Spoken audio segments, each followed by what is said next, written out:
Listen to me. Success doesn't begin when the cameras start rolling. It begins long before that. It begins when no one's watching, when the world is asleep, and it's just you, your doubt, your dream, and the clock ticking. Everybody wants the spotlight.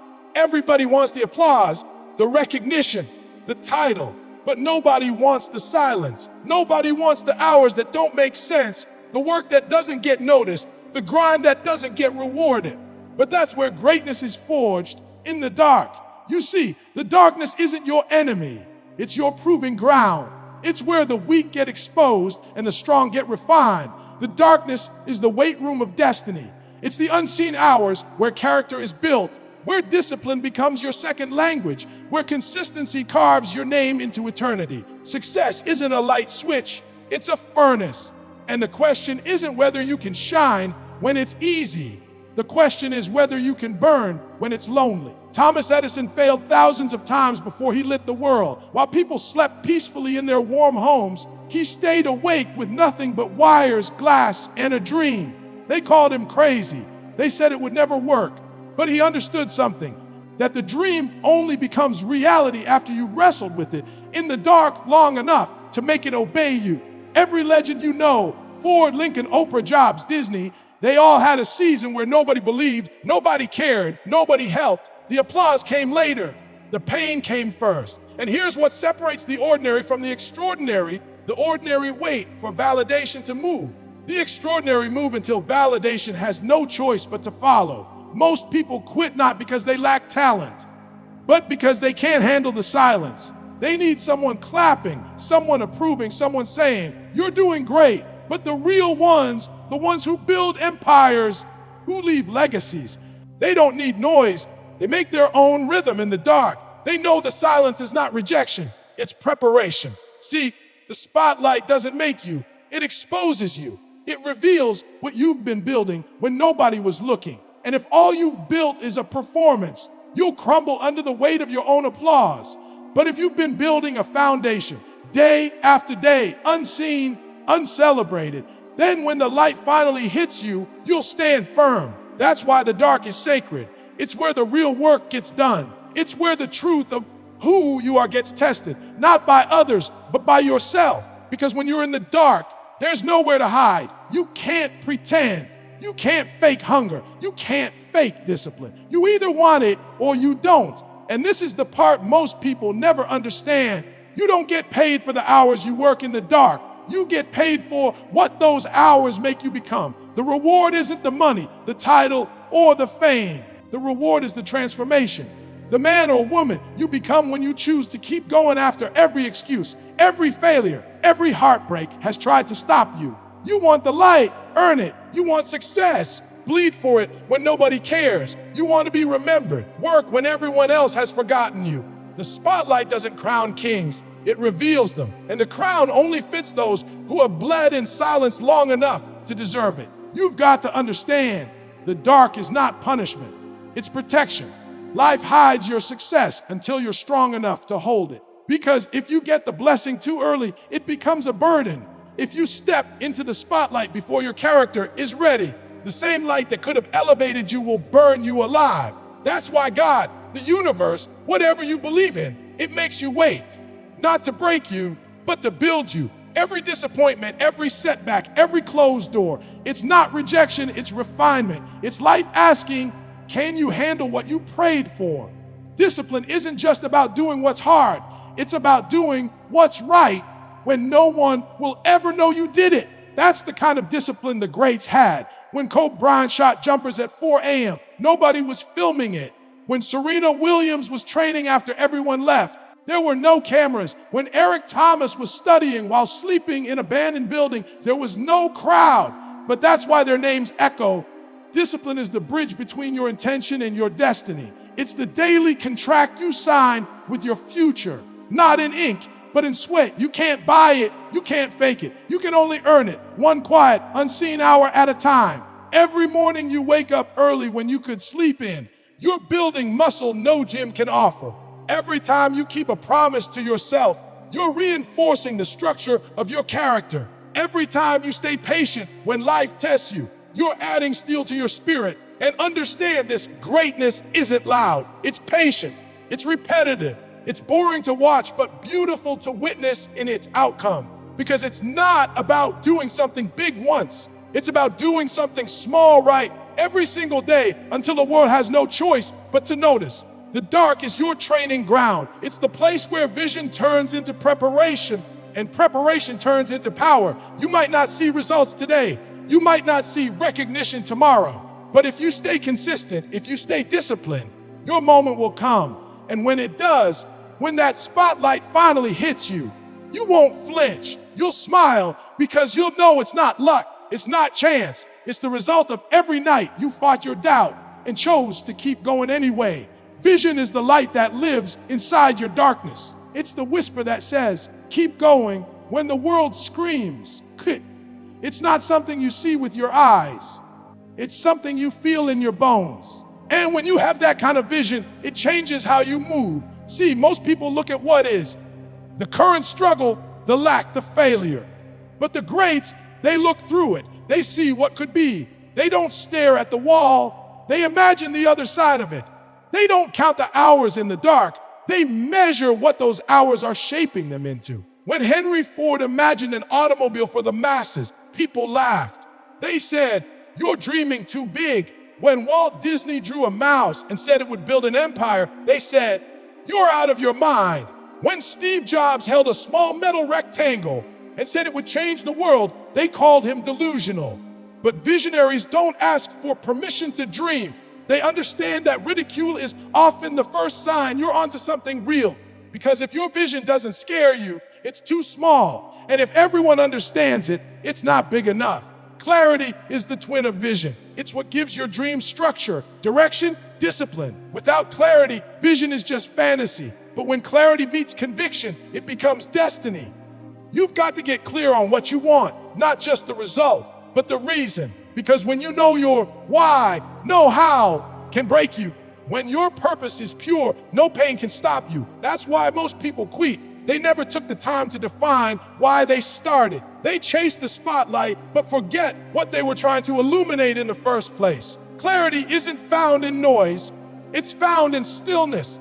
You don't discover it scrolling, comparing, complaining. You discover it in solitude. In that same darkness most people run from. That's where the voice of purpose speaks loudest. It doesn't yell, it whispers. And the only way to hear it, it is to silence everything else. You want to see your next step.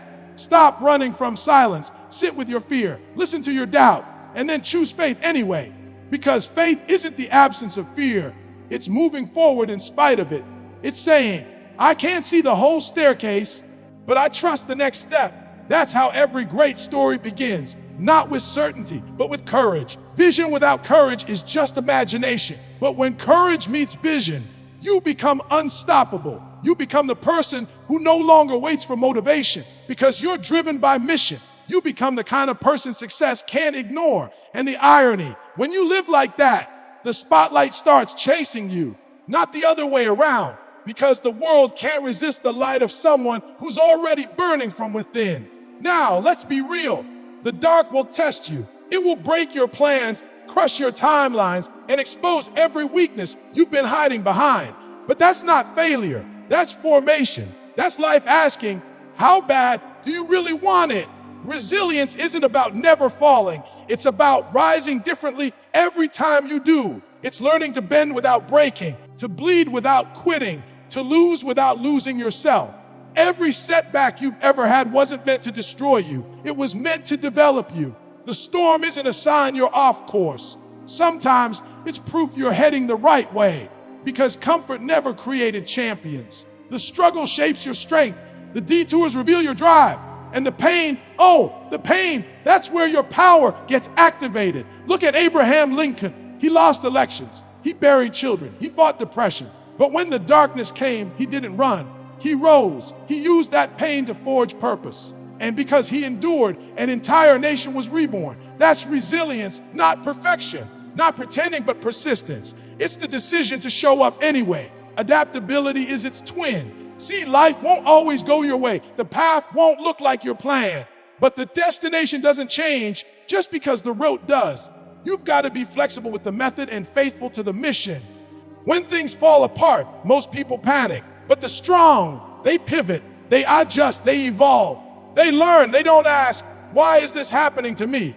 They ask, what is this trying to teach me? Because life doesn't punish you, it promotes you through problems. Every obstacle is an invitation to upgrade your mindset. Every failure is a masterclass in wisdom. Every heartbreak is a reminder that you're still alive, still capable of loving, still human enough to rise again.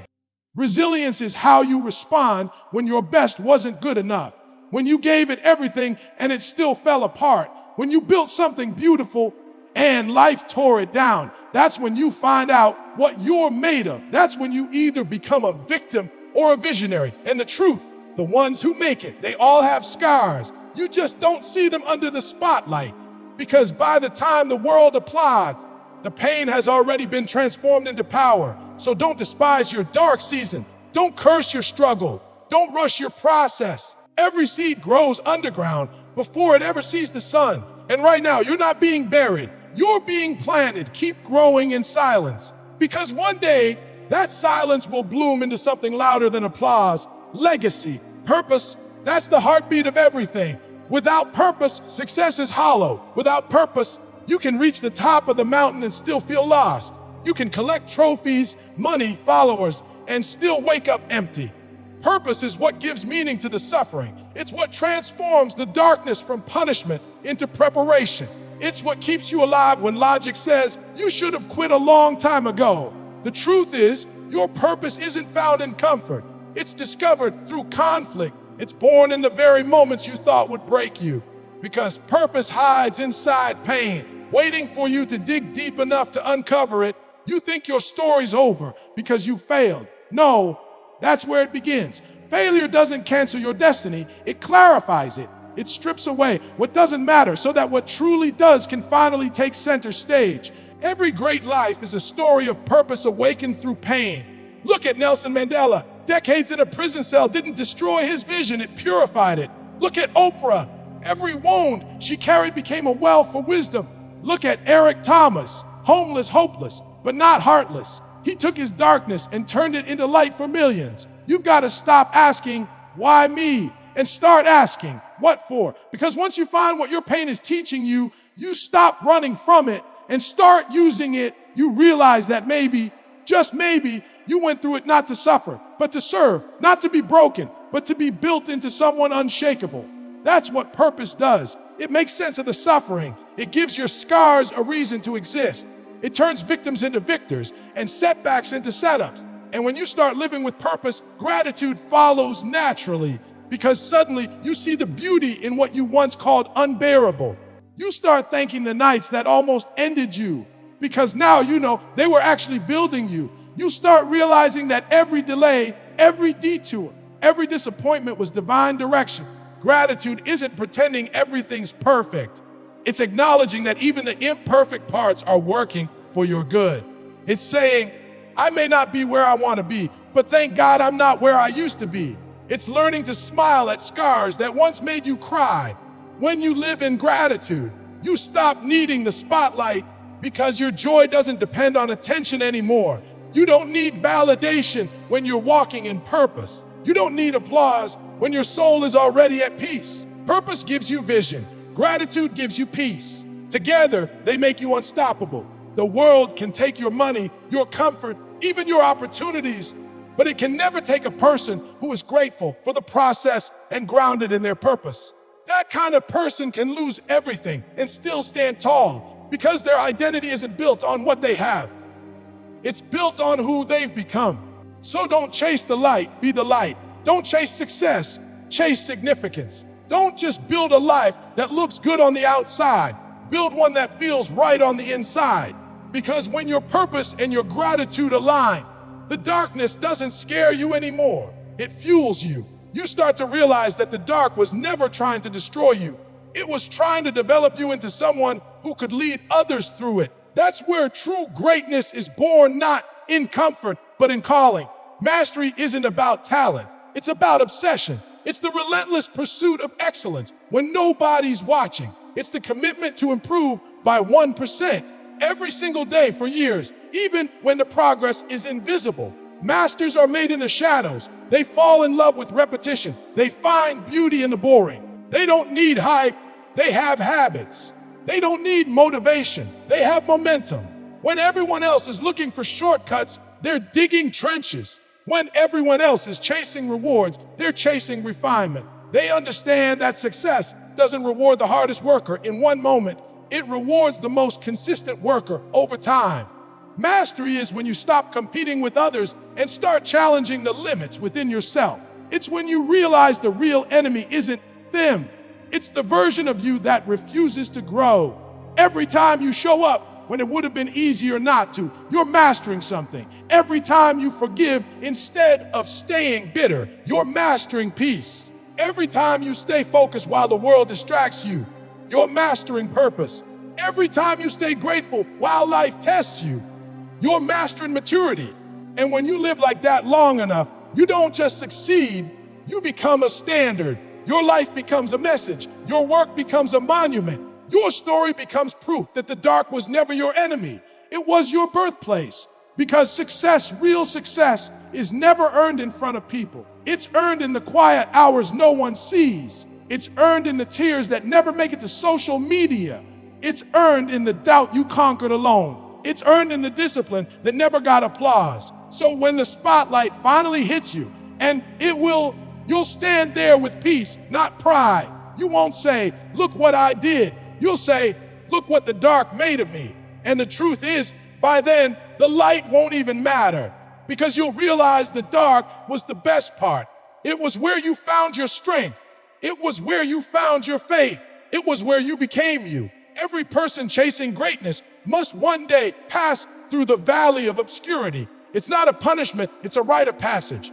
Because only those who've learned to shine without the spotlight can handle it when it finally comes. So if you're in the dark right now, don't curse it, use it. If you're being overlooked, stay faithful. If you're being tested, stay disciplined. If you're being delayed, stay grateful. Because your time is coming. The world will one day see what the dark already knows. You're not just another dreamer. You're built different. You're refined by silence, fueled by purpose, guided by vision, and grounded in gratitude. When your moment comes and the light finds you, it won't expose you. It'll reveal the warrior you became when no one was watching. So keep working, keep believing, keep building in the dark, because success, real success, is earned there long before the spotlight ever finds you.